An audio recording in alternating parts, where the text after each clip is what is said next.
계속 성령을 받아야 하는 성경적 근거입니다.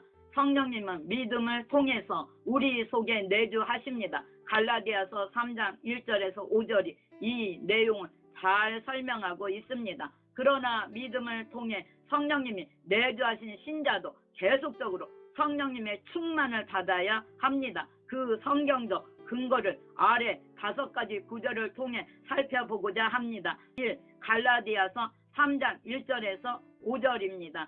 2. 내가 너에게 다만 이것을 알려 하노니 너희가 성령을 받은 것이 율법의 행위로냐 듣고 믿음으로냐 듣고 믿음으로다.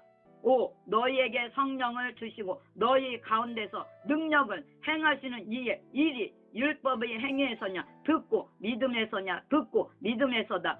여기서 주목할 것은 2절에 나오는 성령의 역사와 5절에 나오는 성령의 역사가 다르다는 점입니다. 갈라디아서 3장 2절에 나오는 성령의 역사는 우리가 성령을 처음 받은 과거의 일을 뜻합니다. 너희가 성령을 받은 것이 이 문장의 동사 받은의 시제가 단순 과거이기 때문입니다.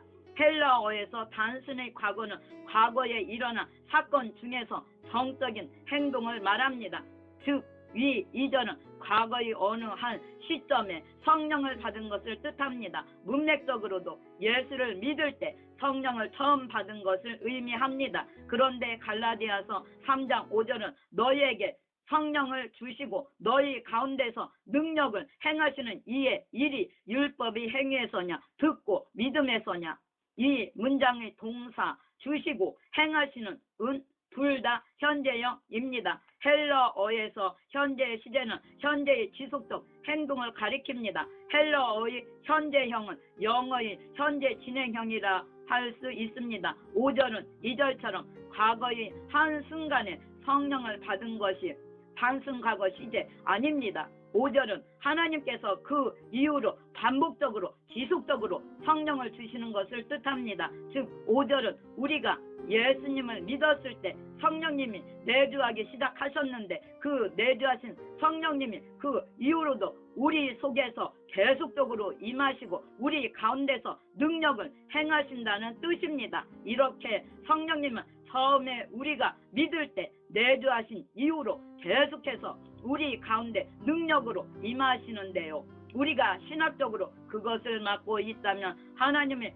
성령의 역사를 오늘날 우리가 가로막을 수도 있습니다. 성령님을 소멸하는 심각한 죄를 지을 수도 있다는 것입니다. 사도행전에 보면 바울 서신서를 봐도 모두 성령님이 우리 가운데 계속적으로 외적인 표적을 동반하여 임하시는 것을 성경에 기록하고 있습니다. 당연한 얘기를 하는 이유는 이런 성경의 명백한 기록을 고의적으로 무시하고 성령님은 예수님을 믿을 때 내주하십니다. 임하십니다. 그 사실에 묶여 있을 필요가 없다는 것입니다. 그것도 일면 맞는 말이긴 하지만요. 성령님이 임하시는 사건이 단순히 성령님이 내 속에 임하셨음을 믿습니다 하는 그 마음의 확신 그 이상이라는 것입니다.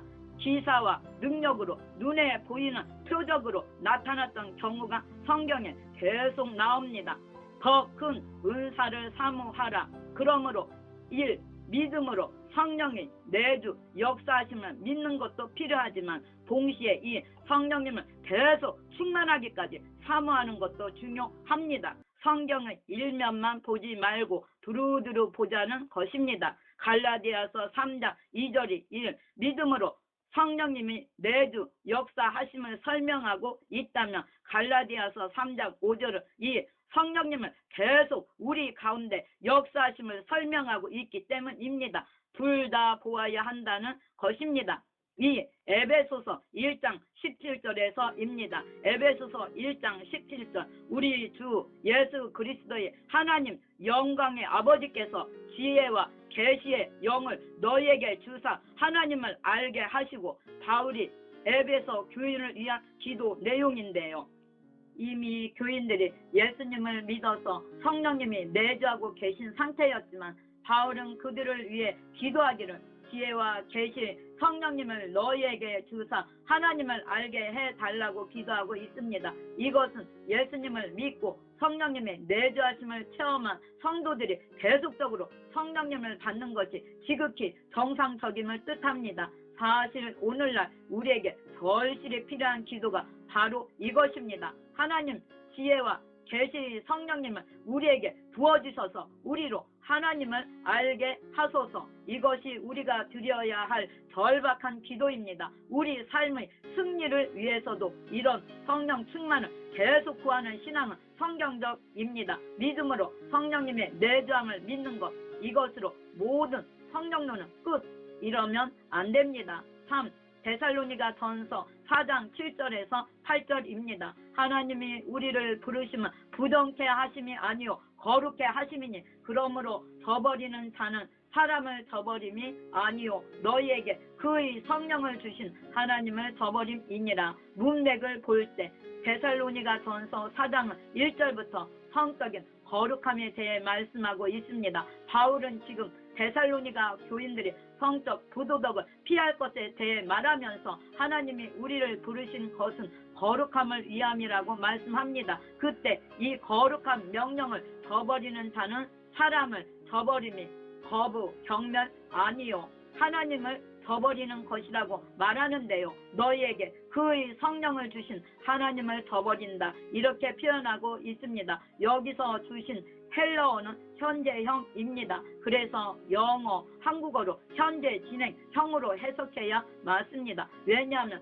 헬라어의 현재 시제는 영어, 한국어의 현재 진행형이기 때문입니다. 그러므로 너에게 그의 성령을 지금 계속적으로 주시는 하나님을 저버린다로 해석됩니다. 이 구절 역시 성령님을 예수 믿는 성도는 지금 계속적으로 받아야 함을 우리에게 가르치고 있습니다. 너희에게는 헬라어 전치사로 에이스, 영어로 인투입니다. 성령이 밖에서 너희 안으로 들어오게 해 주신다는 것입니다. 이미 성령님이 내주하고 계시지만 계속 리필, 재충전해 주신다는 뜻이 되겠습니다. 4. 에베소서 3장 16절에서 17절입니다. 그 영광의 풍성을 따라 그의 성령으로 말미암아 너희 속사람을 능력으로 강건하게 하옵시며 믿음으로 말미암아 그리스도께서 너희 마음에 계시게 하옵시고 너희가 사랑 가운데서 뿌리가 박히고 터가 굳어져서 계속적인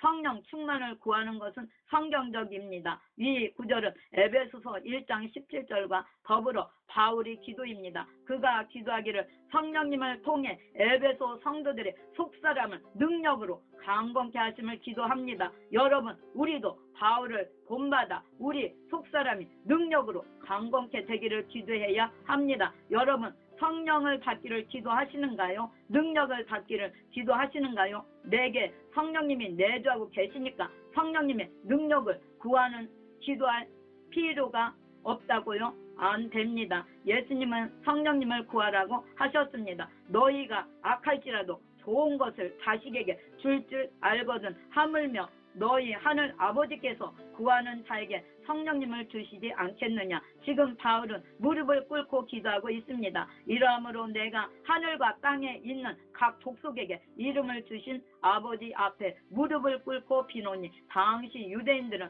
서서 기도했는데 바울은 무릎을 꿇었습니다. 이것은 간절히 기도했다는 뜻입니다. 뭐 하려고요? 성령님의 능력을 달라고. 그래서 속사람은 능력으로 강건하게 해달라고요. 이런 바울의 기도의 예를 볼 때 우리는 성령님의 능력을 구해야 한다는 것입니다. 그때 우리 교회의 모습도 지금보다는 앞으로 크게 달라질 것입니다. 외적, 내적으로 균형을 이루어야 합니다. 이 구절을 봐요. 성령님의 능력은 속사람이 강건케 되는 것이에요. 치유, 권세, 이런 외적 능력은 초대교회 시절에 다 끝났어요. 이렇게 속사람, 내적 변화, 이쪽 한쪽으로 치우치는 사람이 있는데 그럴 필요 없습니다.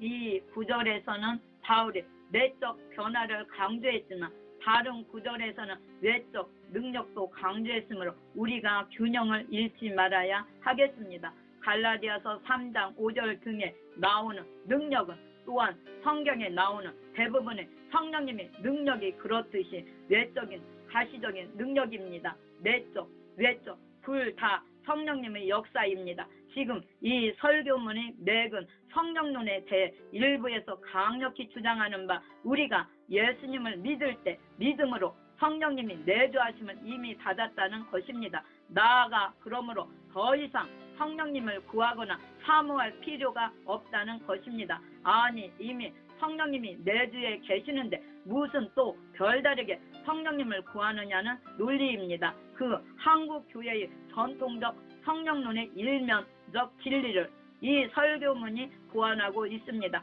그 말이 맞다 하더라도 성경의 전체 맥락은 그래도 예수님을 믿은 후에도 성령님을 계속 구해야 한다는 것입니다. 5.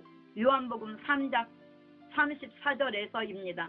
하나님이 보내신 이는 하나님의 말씀을 하나니 이는 하나님이 성령님을 한량없이 주심이니라. 이 구절은 오순절 사건 이전이지만 큰 문제 없습니다. 주심인이라는 동사가 현재형입니다. 다시 말하면 반복적으로 지속적으로 주신다는 뜻입니다. 이 구절은 예수님은 요단강에서 세례를 받으시고 성령님이 비둘기같이 그 위에 오셨지만 그 이후에도 공생의 동안에 반복적으로 지속적으로 성령님을 받으셨다는 뜻이 됩니다.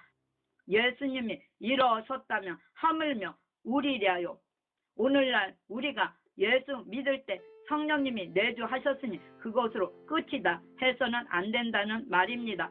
지금 이 내용을 살펴보는 이유는 우리 가운데 성령님의 역사, 성령님의 사역이 충만하게 운행하셔야 되는데 그러려면 먼저 우리가 올바른 성령론에 대한 기초가 마련되어 있어야 합니다. 과거부터 지금까지 한국 교회는 크게 보면 아래 두 가지 흐름이 대립되어 왔습니다.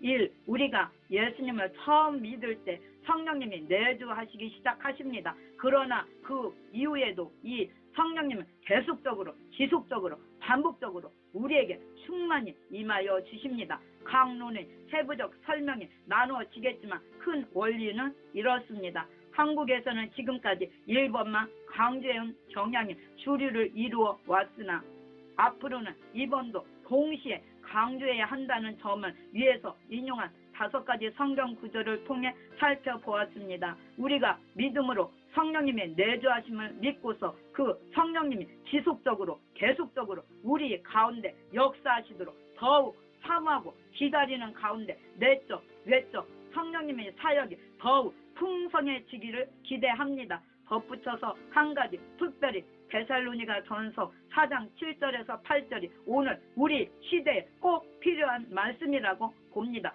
성적 타락을 이기고 하나님의 뜻대로 거룩한 삶을 살려면 계속적이고 지속적인 성령님의 능력이 필요하다는 것입니다.